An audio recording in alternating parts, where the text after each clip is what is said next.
किसी भी प्रोविंस के जो लिमिट्स हैं उसको चेंज करना है, उसके लिए कॉन्स्टिट्यूशन में अमेंडमेंट की जा रही है, तो फिर अमेंडमेंट ऐसे नहीं होगी, दोनों हाउसेस से पास करवाना होगा 2/3 मेजॉरिटी के साथ। उसके बाद जो इस प्रोविंस का जो असेंबली है, प्रोविंशियल असेंबली, उसके साथ उसने भी 2/3 मेजॉरिटी के साथ उसको पास करना है, 2/3 मेजॉरिटी ऑफ टोटल मेंबरशिप। अगर वो करती है तो फिर प्रोविंस के लिमिट्स जो हैं वो चेंज हो जाएंगे, अदरवाइज़ नहीं होंगे, और उसके बाद प्रेसिडेंट के पास असेंट के लिए जाएगा, प्रेसिडेंट अप्रूवल करेगा तो अमेंडमेंट हो जाएगी। ठीक है, अब हम आते हैं कि यहाँ पे एक शिक है, आपके स्क्रीन में मैं ऐड कर दूँगा, आपको भी नज़र आ रहा होगा। क्लॉज 5 ये कहती है कि no amendment of the constitution shall be called in question in any court on any ground whatsoever.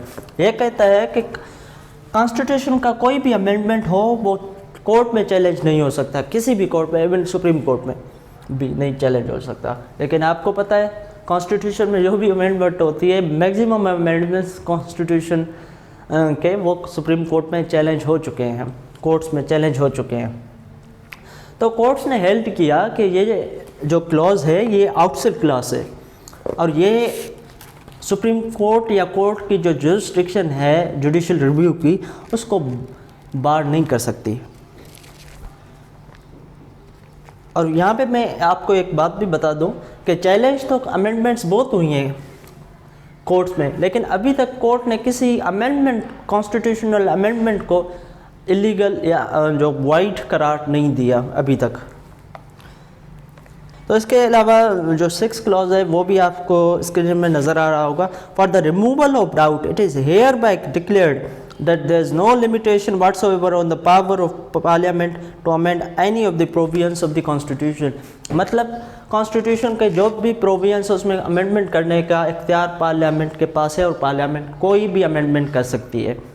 तो उम्मीद करता हूँ आज का जो लेक्चर था अमेंडमेंट ऑफ कॉन्स्टिट्यूशन, ये आपको सही से समझ में आ गया होगा। मेरे इस चैनल को आप सब्सक्राइब करें, इस वीडियो को लाइक करें और अपने दोस्तों के साथ शेयर करें। और अगर आपने भी कॉन्स्टिट्यूशन ऑफ पाकिस्तान के हवाले से कोई टॉपिक आपको समझ नहीं आ रहा, वो डिस्कस करना है, तो आप कमेंट बॉक्स में मुझे कमेंट कर सकते हैं, मुझे व्हाट्सएप नंबर में आप मैसेज कर सकते हैं।